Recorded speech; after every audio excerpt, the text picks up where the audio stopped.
Inshallah nasrin kaloite, Inshallah nasrin kaloite, Inshallah nasrin kaloite, Inshallah nasrin kaloite.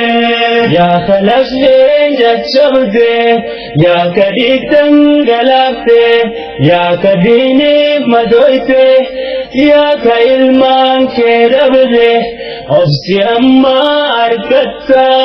Dekhi nasrin niyate, qottawi nasrin kaloite, gabrom saafa jalli geete, bilisumman dararte.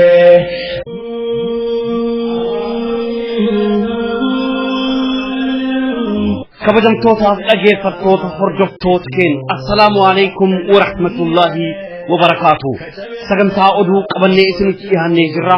Wajjin tura. Qabne kadakkabe haitatu wannakkabe kadaddabelle hatifatu tarkankabe kadandaya lallabu konkabate inni beeku haa dubbatu nu bayaanse kasodaatele haa taa'u managale gamsule na badanu akkum kale dirri gamadira asokama wal kakkaba wal utuba al ayyama isa odum kabne adachisa walidama irra quran tuttukina jama qalbi dama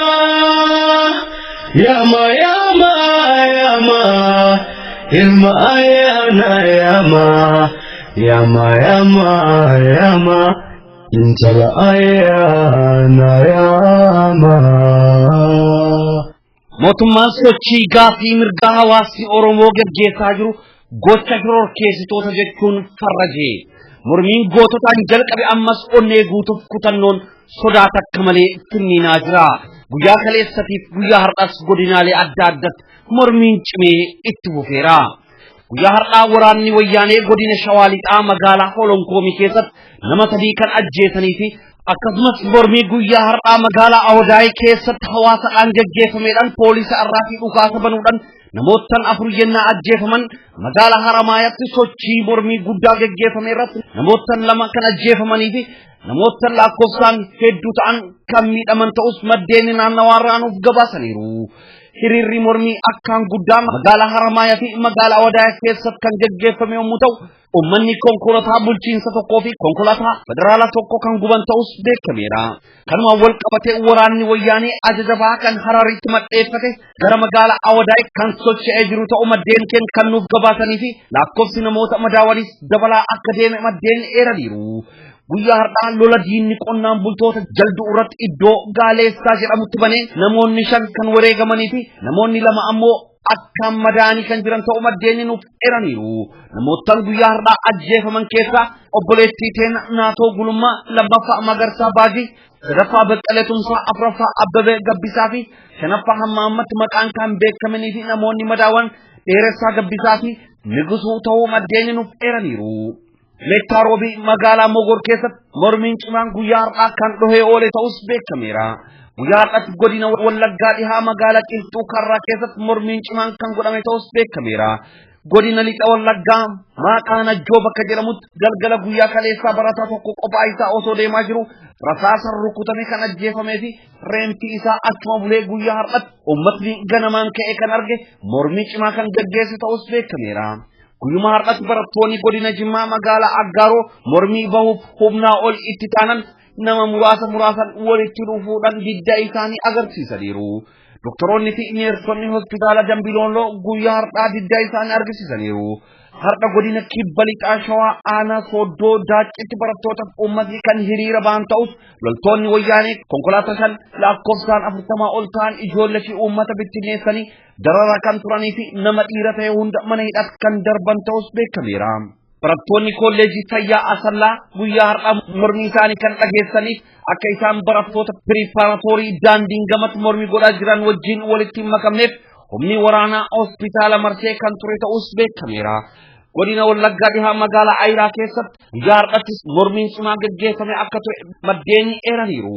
Akkasumas mormiin uummataa yeroo sadaffaaf godina Qallam Wallaggaa magaalaa Laaloo Qilee keessatti kan adeemsifameef mormii kana gubbatti kan hirmaatan qotee bulaa hojjettoota mootummaa hojjettoota dhuunfaa fi daldaltoota ganda Laaloo Duwwaa tokko Waankirii ganda Marfoo ganda Dogaannoo Dhummuugaa ganda Jeenoo ganda Amaaraa Kuuchuu kan fakkaatan gandootni hedduun kan hirmaatanii fi aanaan Laaloo gandoota 30 ol of keessaa akka qabdu ta'us maddeen eeraniiru. Akkasumas guyyaa kaleessaa mormiin Finniinuun godina Harargee bahaa aanaa Dagar magaalaa Qobbootti barattoonni mormii bifa ho'aan kan dhageessanii akkasumas godina Wallaggaa lixaa magaalaa Mandiitti mormiin cimaan guyyaa kaleessaa gaggeeffameera. Akkasumas hawaasni godina Shawaa lixaa magaalaa Meettaa Roobiitti mormii guddaa kan gaggeessaniif diddila laga Roobii kan konkolaataan irra deemus kan jigsan ta'us kan beekameef godina Shawaa lixaa aanaa Meettaa Roobiitti uummatni magaalaa Minaaree Eelaa fi Gooroo walitti dhufuun yeroo lammaffaaf hiriira mormii guddaa muddee 14/2015 guyyaa kaleessa kan gaggeessan ta'us beekameera.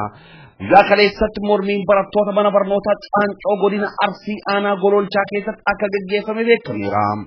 Qaamonni garaa jabeeyyii mootummaa wayyaanee guyyaa kaleessaa dura magaalaa Dambiidoollootti nama 2 rasaasan kan madeessan ta'us kan gabaafameef akkasumas bifuma wal fakkaatuun godina Wallaggaa bahaa aanaa Jimmaa Arjoo uummata hiriira ba'an irratti dhukaasa kan banan ta'us beekameera. Akkasumas guyyaa kaleessaatti mormiin akkaan jabaa fi ho'aa ta'e godina Shawaa lixaa magaalaa Goojjoo aanaa Jalduutti kan gaggeeffamee fi namoonni lakkoofsaan hedduu ta'anis akka madaawanii yeroo ammatti hospitaalota adda addaa keessatti yaalamaa kan jiran ta'us beekameera. Magaalaa Naqqamteettis mana barnootaa keessatti barattoonni hiriira mormii kan godhanii dhukaasni qaamota gara jabeeyyiin kan itti baname ta'us beekameera. Guyyaa kaleessaatti barattoonni mana barnootaa sadarkaa lammaffaa Qallam kan Dambiidoollootti argamu mormii cimaa kan godhanii fi akkasumas barattoonni magaalaa Burrayyuu guyyaa har'aaf guyyaa kaleessaatti mormii cimaa kan gaggeessanii fi namoonni hedduunis kan miidhamaniif kan hidhaman ta'us beekameera.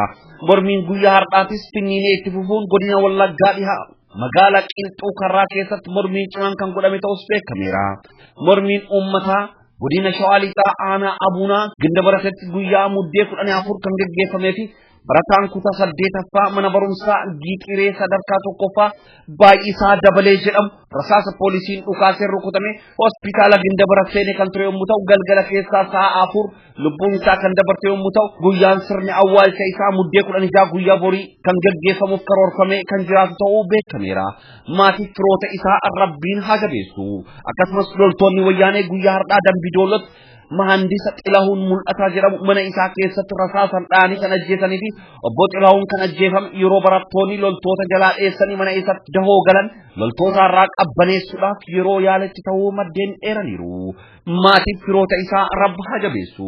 Gama biraatiin guyyaa dheengaddaa pirezidaantiin Oromiyaa Muktaar Kadirii fi Afyaa'iin biyyaalessaa obbo Abbaa Duulaa Gammadaa master plaaniin hamma mariin taasifamu hojiirra akka hin oolle dhaabne jira jechaa kan ture yommuu ta'u inuma dhimma master plaanii egna dhaabneetu waggaa 2 dabree jedhanii kan olola isaanii oofan ta'us wanni jedhan soba ta'uuf ragaa hedduutu jira. Ragaalee san keessaa inni tokko guyyuma dhiyoo kana keessatti beeksisi hojii biiroon master plaanii baasaa jirudha jechuun beektonni ragaa qabatamaan saaxilaa jiru. Odeeffannoo galgala kana nu dhaqqabeedhaan ibsa miidiyaalee biyyattii irraa dubbifameen mootummaan wayyaanee mormii maastar pilaanii deemaa jiru gocha shororkeessummaati jechuun abaaree jiraachuu beekame.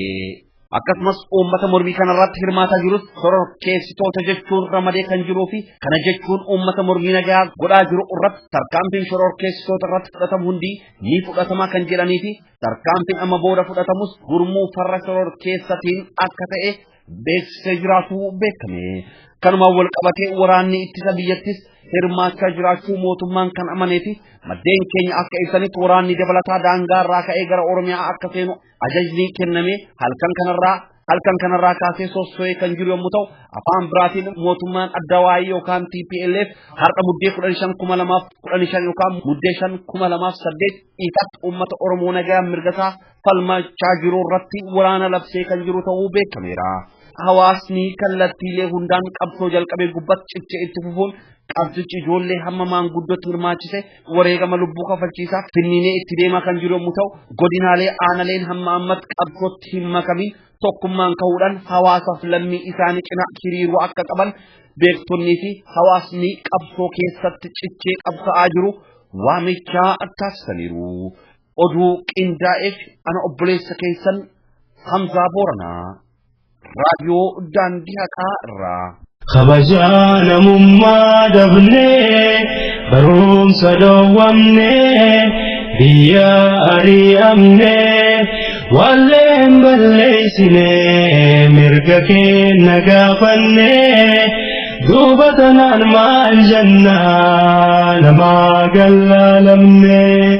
Kabajaan mummaa dabnee barumsa dhoowwamnee biyya ari'amnee walleen balleessinee mirga keenya gaafannee duuba tanaan maal jennaa namaa gallaalamnee. Wayyaanee maraattee ummatatti kaatee kabajaa ulfina hawaasaa salphistee. Wayyaanee maraattee ummatatti kaatee kabajaa ulfina hawaasaa salphistee.